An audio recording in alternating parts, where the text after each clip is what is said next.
This is The Toss-Up, where we take a look at some of the topics facing the world of sports and give a little bit of the history behind some of them. We're not trying to change your mind, we just want to dive deeper into the topics that keep you tuned in to the teams you love.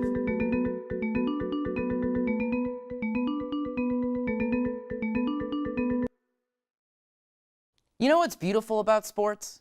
The opportunity of it all. The opportunity and the hopefulness that comes with never knowing what's next. Just look at week 1 in the NFL.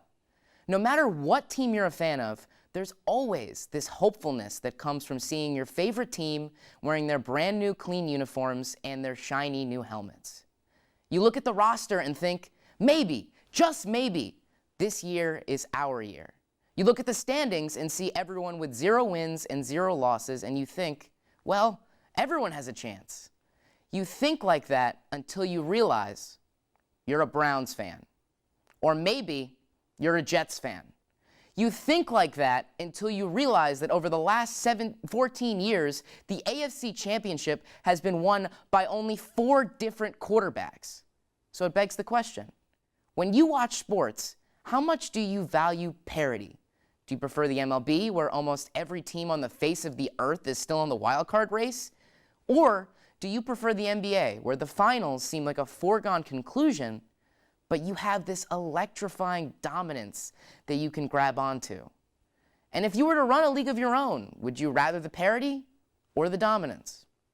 I'm Eddie Cotton, and alongside me is my panel. To join me today, we have IU sports media connoisseur Griffin Weinberg, and from iOS TV, Austin Machicardi and Michael Tilka. Now, just to start off the conversation, in general, Griffin, what are your thoughts on parity versus dominance? When you watch sports, what is your preference? Well, I think from the standpoint of the NBA, I guess we can start with that. I'm not too big of a fan of it because obviously you have the Warriors and then you have the Cavs every single year, and they're going to the NBA Finals. It doesn't really. I mean, when you look at it, those teams are great. But, just the fact that we're seeing all of these superstar team-ups, fans have clamored in the past, oh, we want Team Banana Boat.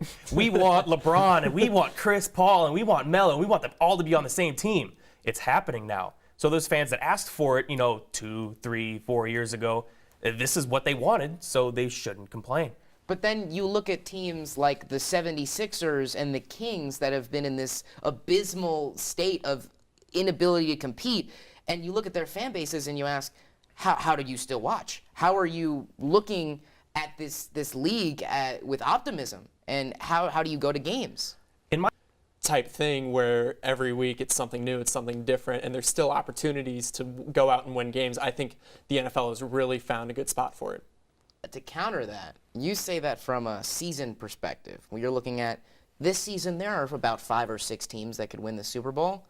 Those 5 or 6 teams are the same teams they were the year before, and the year before, and the year before, and the year before. Well, here's an interesting thing I want to bring up, because you said about that overlooked so easily like that. Well, you mentioned that, but I want to take a look maybe at these teams that pretty much have just been an abyss of mediocrity for years and years. The Jets, the Browns, and Griffin, you're a Bengals fan. I want to hear your perspective. How do you handle being a fan of a team that seems to just always be average? Oh, I hate it. It's literally the worst feeling that you can ever have. Because they went to the playoffs 5, 6 years in a row. I think it was 5 years in a row.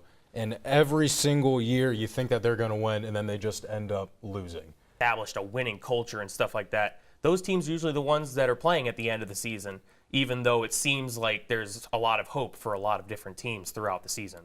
It's a unique concept to look at with all these 4 major leagues, the NHL even, if you want to consider how the Stanley Cup playoffs are so competitive. But another conversation that we haven't had yet, and we're going to get to coming up after break, our panel will discuss parity in college sports. So stay tuned.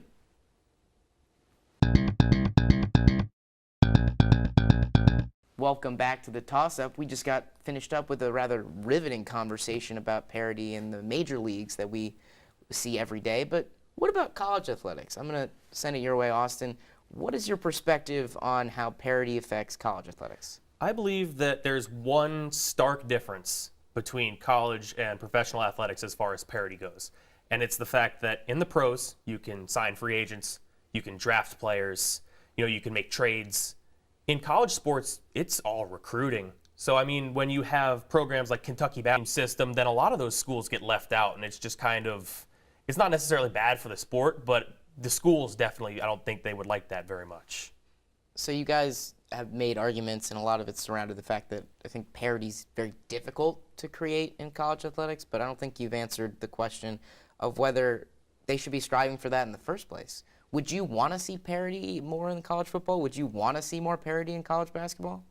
You know, the weird answer I have is I don't think I do want to see parity in college sports, because the reason why we love college sports is because of all the craziness that happens. I just love the energy that they bring there. You know, I want to see all these Duke basketball fans go crazy because that's what really brings college sports alive.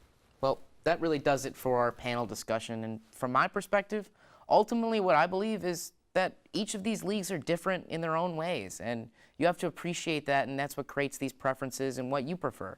Some might prefer watching the NBA, where a lot of the drama occurs off the court. And some might prefer college basketball rather than NCAA football because they can point to March Madness and the chaos of that. But really, it all just comes down to preference and what you enjoy more. That does it for this show this week. Be sure to continue the discussion on our Twitter page at iUSTV Sports and on our Facebook page at iUSTV Sports. You can always give any suggestions for the show and ask any questions you might have. Toss it up. Find out if we'll catch it. Until next Sunday, be proud and cheer loud.